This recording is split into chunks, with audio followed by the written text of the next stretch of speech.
বন্ধুরা, আজকে দেখাবো হচ্ছে ঘরোয়া পদ্ধতিতে একটা কাড়া বানাবো। মানে সর্দি কাশি হলে পরে এখানে নিয়েছি হচ্ছে কাঁচা তেজপাতা, এখানে তুলসী পাতা, এখানে আদা, আর এখানে নিয়েছি গোলমরিচ আর দারচিনি, এলাচ আর হচ্ছে লং। তার সঙ্গে লাগছে হচ্ছে এই যে মধু, আপনারা যে কোনো মধু নিতে পারেন। আর হচ্ছে খুব কাশি যাদের আছে তারা কিন্তু বাসক পাতাটা অ্যাড করতে পারেন। ঠিক আছে, কীভাবে বানাবো সেটা আমি দেখাবো।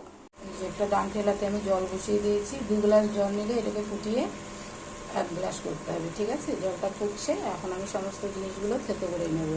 এই যে সমস্ত জিনিসগুলো ভালো করে ধুয়ে নিয়ে আমি থেতো করে নিয়েছি। ঠিক আছে, এখানে জলের মধ্যে অল্প একটু চা পাতা দিয়ে দেবো। দিয়ে দেবো তেজপাতা, দারচিনি, তুলসী পাতা, এলাচ, গোলমরিচ, লং, আদা। এটা ফোটাবো কিছুক্ষণ। যখন হচ্ছে 2 গ্লাস জল 1 গ্লাসে পরিণত হবে তখন এটাকে ছেঁকে নিয়ে, আপনারা চাইলে কেউ চিনিও খেতে পারেন, আর আমি এটা মধু দিয়ে খাবো। আর হচ্ছে যাদের কাশি আছে তারা কিন্তু বাসক পাতাটা থেতো করে এর মধ্যে দিয়ে দিতে পারেন। আর তেজপাতা যারা কাঁচা পাবেন না তারা কিন্তু শুকনো তেজপাতাটা একটু ভিজিয়ে নিয়ে থেতো করে দিতে পারেন। ঠিক আছে, এই গ্লাসের মধ্যে আমি একটু মধু ঢেলে দেব।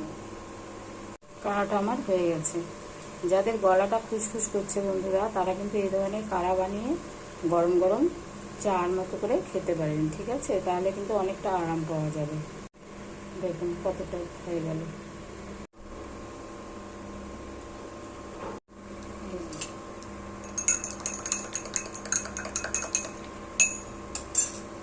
তৈরি হয়ে গেল আমার কাড়া।